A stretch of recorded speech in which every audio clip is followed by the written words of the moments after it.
Bonjour à toutes et à tous, bienvenue dans cette nouvelle édition du journal. Il est 19h, ce soir nous serons en compagnie du docteur Hélène Julien, bonsoir. Bonsoir.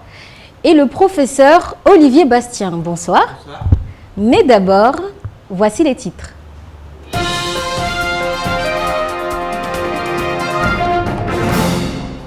À la une, le bouclier qualité-prix 2015 a été signé aujourd'hui à la préfecture. Bilan, 78 produits de consommation courante et une nouveauté, le panier santé. Toutes les précisions dans ce journal. Les habitants de Mtsangamouji ont décidé de détruire la mosquée verte vendredi dernier. En cause, de plus en plus de personnes prônant un islam radical viendraient y prier. Nous étions sur place. Enfin, les artisans de Lille ont désormais un espace d'exposition permanent au comité du tourisme. Une belle vitrine pour les savoir-faire locaux. Reportage à la fin de cette édition.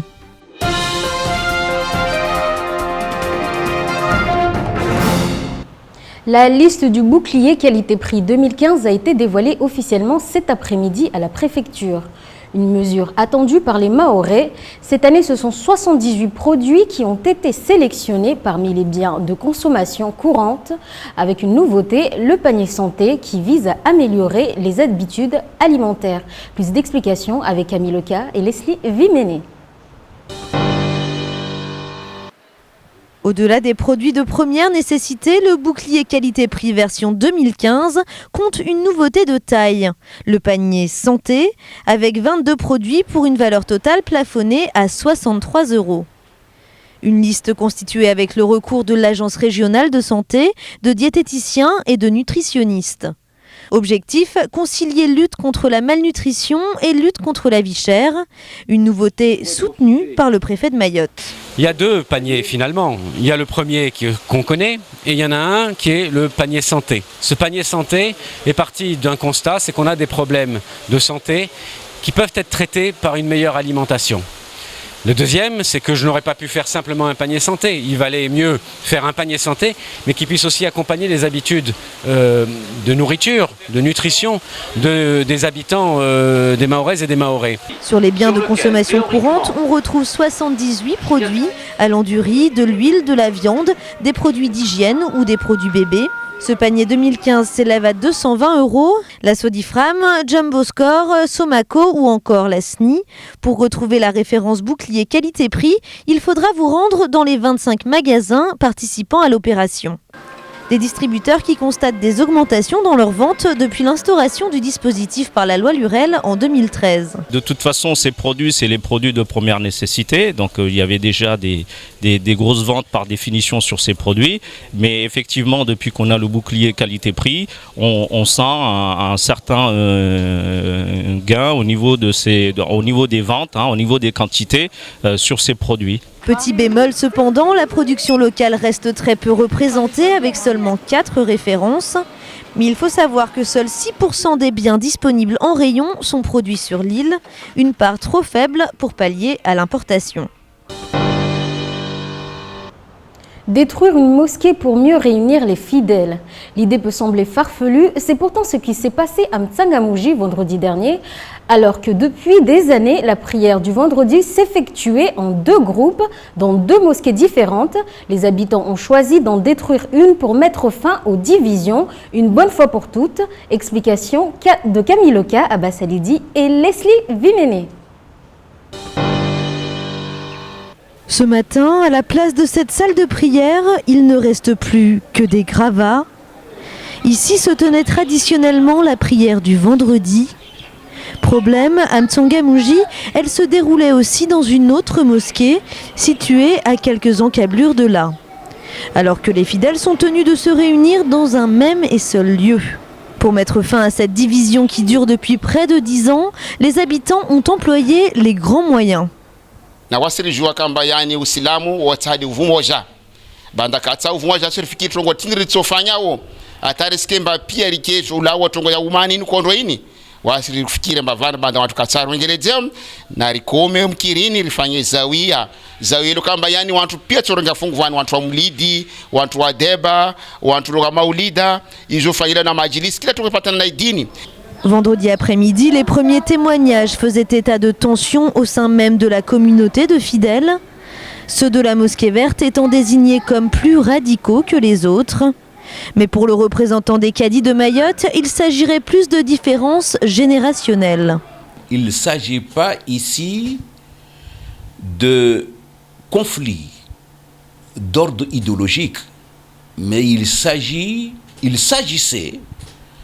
d'une opposition entre des musulmans dont une partie continuait des pratiques rituelles anciennes et d'autres qui souhaitaient l'adapter en fonction des évolutions, notamment donc de la prière de vendredi.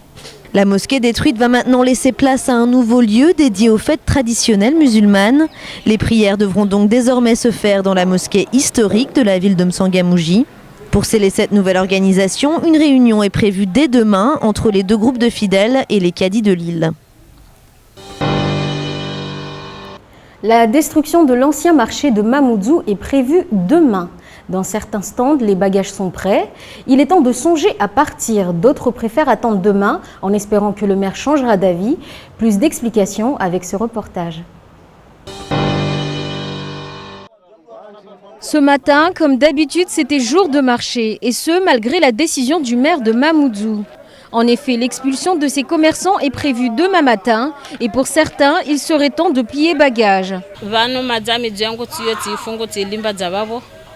Ramo para ujoni garage arenge vanu rihedza tumalagoni tsihaki kaka lazimu mera arifanyia mhalasi namneyo ikai lazimu mbamera arjuleshwara basi vokarsujwa mwezi ngudia jona waimera etifanya mabaki yangu zasalia madzabwa ziloda goni kamwe zasalia zina zikadza vanu dendo nazo kamwe vanleranzo jwambilwa vildezera tsio nami sizunguha kamwe guni nizitie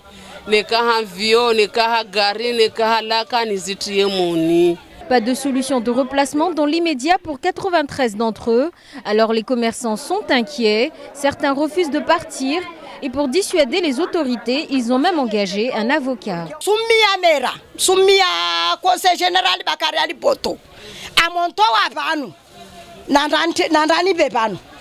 Bele okwari wa misulalia vanu neka sumwinda vanta deseri neka kafotoha wa misuzwa nyumba yangu na heti bali wala kabu mtu asubutu mto vanu wala kabu mtu jamais rende na patente atu na le commerce atu chambre d'air lishavan donc tongo yo kapia shevuli wasir lawara rizongo avkayatu avkara mbiamba wasi kartojo ilawa tu. Degré de force. Depuis quelques semaines, la mairie ainsi que les représentants des commerçants ont multiplié les réunions avec le personnel de la mairie de Mamoudzou. Mais en vain, un accord final n'a toujours pas été trouvé entre les deux parties. Mobilisation du côté des ATSEM, toujours à la place de la République. Leurs revendications sont nombreuses. Ces agents territoriaux, aujourd'hui dans la rue, interpellent les autorités pour une réforme statutaire. Explication avec Shakila Issouf et Fred Souleymana.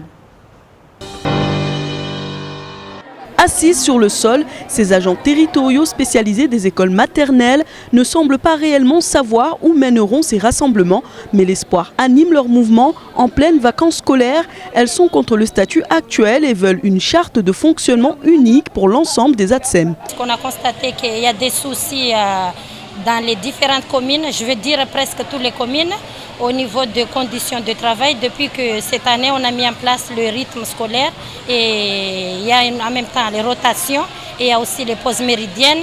Donc les ATSEM ne se retrouvent plus.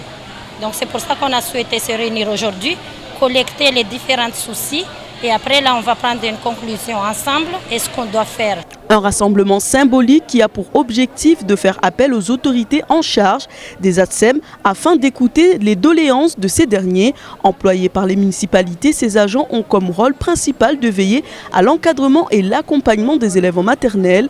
Ousseni Balahachi, secrétaire départemental de la CFDT à Mayotte, nous donne quelques précisions. Il y a certaines communes qui demandent à ce qu'ils fassent autre chose que ce qu'ils ont l'obligation de faire au cours de leur journée de travail.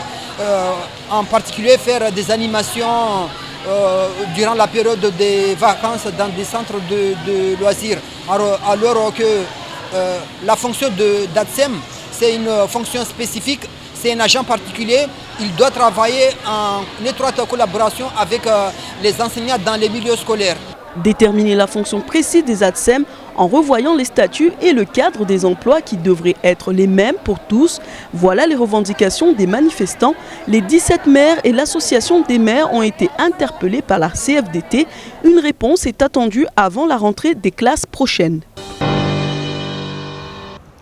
Et puis, mobilisation aussi pour les victimes du cyclone Chedza. Ce samedi, l'association pour les victimes s'est réunie place de la République pour récolter des fonds. Pour rappel, la tempête avait fait 46 morts. L'association fait appel à tous les Mahorais. Une plateforme dédiée aux victimes du cyclone a d'ailleurs été créée. Plus d'explications avec ce reportage de Shakila Issouf, Fred Souleymana et Abbassi Alidi. La communauté malgache vivant sur l'île se mobilise pour venir en aide aux familles sinistrées de la tempête tropicale Chedza passée à Madagascar le 21 janvier dernier. Le bilan est lourd, 46 morts et 120 000 blessés. Nous organisons une quête pour aider les sinistrés du dernier cyclone de Madagascar, le cyclone Chedza. Et toutes les personnes que vous voyez sont des représentants d'associations. Donc nous nous sommes regroupés autour d'une plateforme et cette quête, c'est une quête de toutes les associations malgaches de Mayotte. Cet argent va tout naturellement aller à Madagascar directement aux sinistrés par nos soins. Un numéro pour faire un don est actuellement en service, 06 39 69 10 96.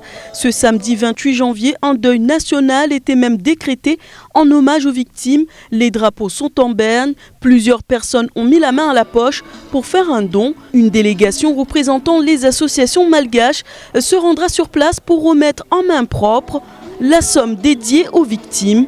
Les dégâts sont considérables, les routes sont complètement détruites. Les familles les plus défavorisées sont aujourd'hui sans logement. Elles ont tout perdu. Et avant d'échanger avec nos invités, nous allons regarder cette vidéo qui a été réalisée en partenariat avec les caddies de Mayotte pour sensibiliser au don d'organes.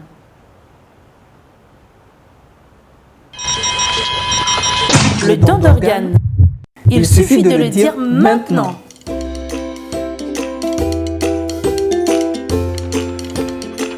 Hôpital de Mamoudzou, service de dialyse. Ne t'inquiète pas, mon fils. Ça va aller. Oui, papa.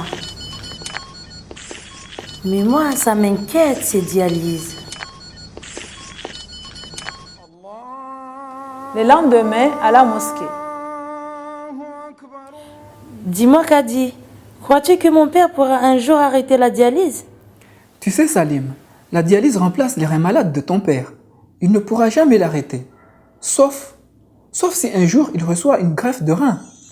Une greffe de rein? Qu'est-ce que c'est, Kadi? Une greffe, cela veut dire que l'on aura remplacé les reins malades de ton père par un nouveau rein. Et ce nouveau rein, c'est comme un médicament qui peut guérir ton père. Ah bon? C'est possible? Et comment on fait pour l'avoir, ce nouveau rein? Eh bien, ce nouveau rein, il vient d'un don d'une personne qui est morte et qui lègue ses organes à ceux qui en ont besoin pour vivre. À Mayotte, comme en métropole, chaque citoyen peut choisir de donner ses organes après sa mort. Kadi, tu dis la vérité? On peut sauver des gens même quand on est mort? Oui, toutes les religions le permettent. Et toi, tu as appris à l'école coranique que si on fait un atome de bien, Dieu nous récompensera. Le Coran répète souvent que la vie est précieuse et il nous enseigne la charité. Et après, on peut enterrer la personne qui a sauvé mon père? Bien entendu, son corps est respecté et le rituel de la mort est pratiqué comme pour n'importe quel défunt. Donc, Kadi, même après sa mort, on peut pratiquer la charité? Oui, et pour le faire, il faut dire à sa famille si on veut donner ses organes après sa mort pour sauver des vies, comme nous l'enseigne le Coran. Vous aussi, prenez position vis-à-vis du don d'organes et dites votre choix à vos proches pour être sûr que votre volonté sera respectée. Le don d'organes. Il suffit de le dire maintenant. très joli spot. Madame Hélène Julien et Monsieur Olivier Bastien, c'était important de faire participer les caddies pour parler du don d'organes? Oui, c'était très important parce que c'est la 3e fois que nous venons à Mayotte pour justement sensibiliser et informer la population. Et donc, dès la première fois, nous avons rencontré les caddies pour pouvoir, par leur intermédiaire, faire passer des messages qui ne soient pas choquants pour eux, ou du moins avec tout le respect que l'on peut avoir par rapport à la culture mahoraise et par rapport à la religion. Et donc on voulait être sûr de pouvoir être entendu positivement par l'ensemble de la population. Et Monsieur Olivier Bastien, quel état des lieux peut-on faire justement concernant Mayotte, notamment sur le don d'organes? Mayotte, comme l'ensemble des départements d'outre-mer, est atteint ou victime de beaucoup d'insuffisance rénale terminale, et donc c'est la raison pour laquelle la dialyse s'est déjà développée dans Mayotte. Mais la greffe est une solution définitive pour corriger cette insuffisance rénale et pour faire une greffe, ce qui est déjà réalisé puisque plus de 50 Mahorais ont déjà été transplantés, soit à La Réunion, soit en métropole. Il faut des organes pour être greffés. Et donc il est indispensable de continuer à développer dans tous les départements français le prélèvement d'organes. Justement, le don d'organes n'est pas très connu à Mayotte. Qu'est-ce qu'il faut faire pour faire connaître justement cet acte éthique? Il faut surtout faire connaître sa position de façon très simple, c'est-à-dire à sa famille, à ses enfants, à ses proches, de façon à ce que si on décède malheureusement, eh bien, on puisse faire un prélèvement d'organes, puisque systématiquement, avant un prélèvement, on va recueillir l'expression de la volonté de la personne qui est décédée. Et bien justement, Hélène Julien, quelles sont les démarches à faire pour être donneur? Alors pour être donneur, il suffit, comme dit le petit spot, d'en parler maintenant. C'est-à-dire qu'il faut choisir sa position, se positionner, et puis en parler autour de soi, ses parents, ses enfants, son conjoint, parce que le jour où on sera dans la situation où on peut être donneur, nous, on ne sera plus en état de répondre. Et donc le corps médical, les médecins vont s'approcher de votre conjoint, de vos parents, pour leur demander quelle était votre position vis-à-vis du don d'organes. Et dans un moment qui est si douloureux pour tout le monde, avoir la responsabilité en plus de choisir, quand les proches ne savent pas quelle était la volonté de celui qui vient de mourir, très souvent ils disent non par défaut, par méconnaissance. Alors que lorsqu'on a transmis sa volonté, le respect des dernières volontés de quelqu'un qui vient de mourir, c'est quelque chose qui est très fort en France, et donc voilà pourquoi on insiste sur ce message-là. Dites-le maintenant autour de vous. Et c'est ce qui est inscrit dans la loi en plus, qui est relativement simple, mais que tout le monde peut-être ne connaît pas. Et il est difficile aujourd'hui, notamment sur ce sujet-là, d'associer la culture mahoraise à la culture médicale. C'est pour ça qu'on veut essentiellement faire de l'information pour dissiper beaucoup d'idées reçues ou de fantasmes ou de peurs. Je pense que cette activité de prélèvement d'organes et de don d'organes, c'est l'activité qui est la plus encadrée par la loi et par la réglementation en France. Et pour que les gens n'aient pas peur et sachent comment ça se passe, il faut qu'on fasse de la pédagogie, qu'on explique que tout est transparent, que tout est tracé, qu'il y a des grands principes éthiques qui régissent cette activité. Le respect du corps, l'anonymat, la gratuité, l'équité pour savoir à qui vont aller les greffons qu'on prélève. Tout ça, c'est des notions que les Mahoraises et les Mahorais ne connaissent pas. Et progressivement, je pense que c'est important de leur transmettre cette information-là, parce que des Mahorais sont en attente de reins, mais ils ne pourront être greffés que si quelqu'un d'autre donne ses reins pour les sauver. Professeur Bastien, souvent, il y a beaucoup de Mahorais qui croient que la religion musulmane ou les religions monothéistes interdisent justement de faire un don d'organes. Est-ce qu'aujourd'hui, vous pouvez expliquer clairement que la religion, on ne peut pas associer la religion et justement ce choix éthique ? Tout à fait, c'est-à-dire qu'il n'y a aucune des religions monothéistes qui interdit le prélèvement d'organes, puisque le principe de bienfaisance prime sur tous les autres. Voilà. Par contre, il y a effectivement des contextes autour des rites funéraires, etc., qui doivent être respectés, mais le prélèvement d'organes n'est pas interdit. Il y a un mois, on était au Maghreb, par exemple, et tous les pays du Maroc, de la Tunisie, etc., commencent les prélèvements d'organes, alors qu'ils respectent tout à fait leur religion. D'accord. Madame Hélène Julien, aujourd'hui, il y a eu un progrès énorme depuis 20 ans. Vous pouvez nous en parler justement de ce progrès qui a été fait depuis 20 ans ? En ce qui concerne la greffe rénale ? Oui. Alors effectivement, la greffe rénale, c'est une histoire qui est relativement récente, puisque les premières greffes rénales en France ont eu lieu en 1952, donc il y a 60 ans qu'on peut greffer les reins. Et actuellement, les résultats de ces greffes rénales sont très bon, puisque on sait qu'à un an, il y a 92% des reins qui ont été greffés qui sont fonctionnels encore, c'est-à-dire qui fonctionnent. Et puis après, on a des suivis à 3 ans, à 5 ans, à 10 ans qui sont importants. En général, une greffe rénale, la durée de vie d'un greffon, alors c'est vrai que c'est pas une durée éternelle, parce que comme tous les organes vieillissent eux-mêmes, et donc en moyenne en France, la durée de vie d'un organe, c'est entre 13 et 15 ans, mais du moins ça permet à ces personnes de passer ces 15 ans en étant libérés de la dialyse pour pouvoir mener une activité professionnelle, une activité sociale. Alors bien évidemment, il ne faut pas dénigrer la dialyse, parce que la dialyse, elle a sauvé et elle sauve encore énormément de vies. Mais c'est vrai que 3 fois par semaine, être attaché à une machine qui va épurer votre sang pendant 4 à 6 heures, ça donne une qualité de vie bien moins bonne que les gens qui peuvent bénéficier d'une greffe rénale et de fait continuer une vie quasi normale tous les jours. Et aujourd'hui, ce sont les greffes les plus représentées. Et en ce qui concerne le Mayotte, c'est le même cas ?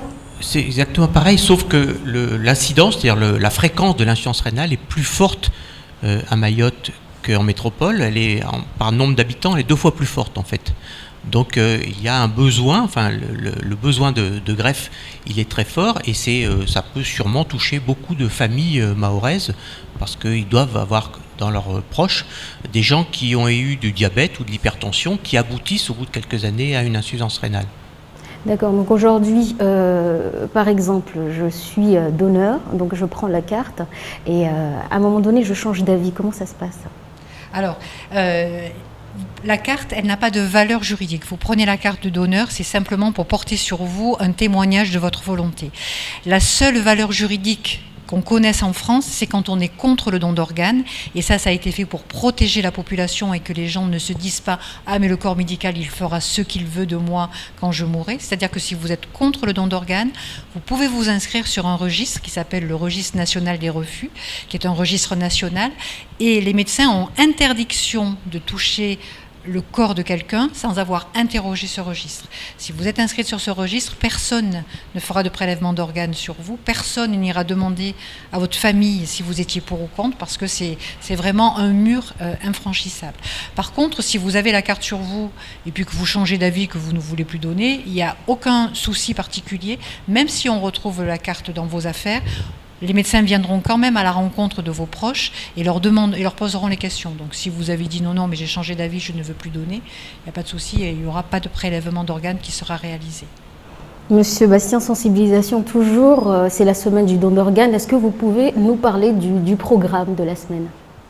Ce qui va se passer ensuite, demain. Ce qui va se passer, c'est une rencontre avec les autorités sanitaires, avec l'ARS, et puis une rencontre avec les cadis qui clôturera ces 2 jours assez intenses de sensibilisation. Voilà, mais qui vont s'inscrire dans un programme à plus long terme, parce qu'on sait bien que c'est pas en 6 mois que tout pourra être réglé. Donc c'est une campagne importante, une prise de conscience. Ça a été fait pour la Guyane, ça a été fait pour la Polynésie, ça a été fait pour beaucoup de territoires d'outre-mer, et on sait que ça porte des fruits, mais il faut des fois 1 an, 2 ans avant que ça soit complètement efficace. Néanmoins, il y a 35 personnes qui sont en attente d'une greffe de rein sur le territoire de Mayotte, et que donc c'est important de leur donner aussi cet espoir. Merci Monsieur Olivier Bastien, merci Madame Hélène Julien d'avoir accepté notre invitation. Merci beaucoup. Si les gens veulent compléter, il y a un site de l'Agence de la biomédecine qui est dondorganes.fr, où on peut sur internet trouver toutes les infos également. Ils vous ont entendu, merci beaucoup. Hausse du prix du carburant, l'ancien sélectionneur Lièvremont à Mayotte, et puis bien d'autres actualités, mais cette fois-ci en bref.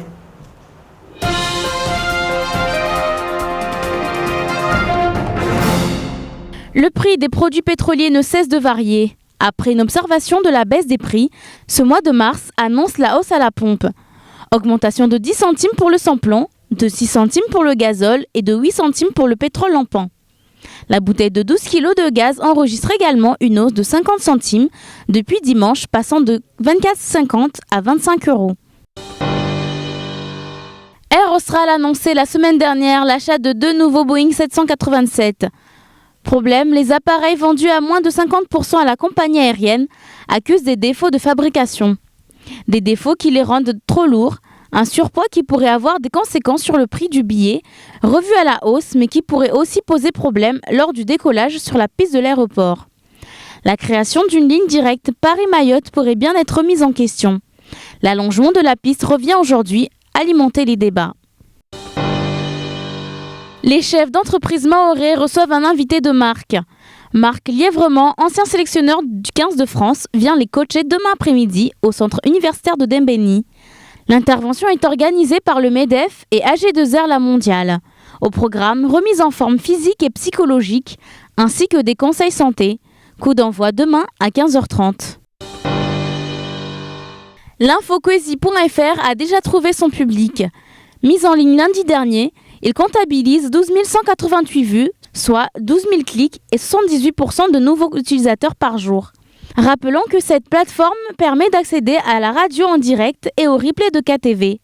Vous pouvez aussi retrouver la une de France Mayotte Matin en exclusivité à la veille de sa parution.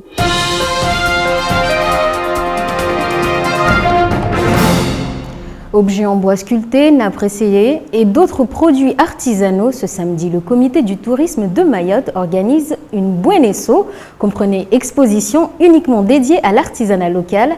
Elle durera jusqu'en juillet 2015. Assigna Moussa et Leslie Viméné étaient sur place. Regardez.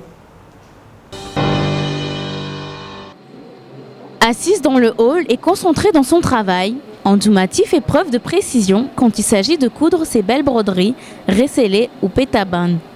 Un travail qu'elle a appris de sa mère et qui, depuis, est devenu son métier.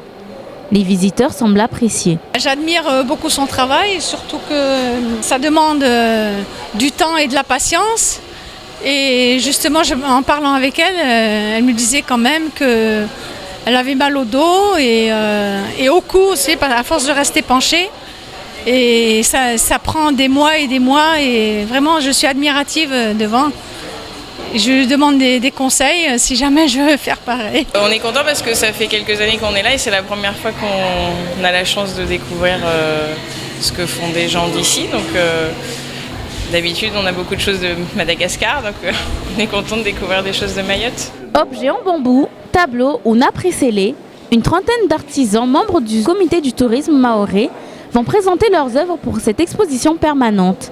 Chaque mois, un groupe de 4 d'entre eux investira les lieux. À chaque inauguration, le premier samedi du mois, un artisan s'adonnera à une démonstration devant les visiteurs. Pour le comité, c'est un beau moyen de faire promouvoir les savoir-faire locaux.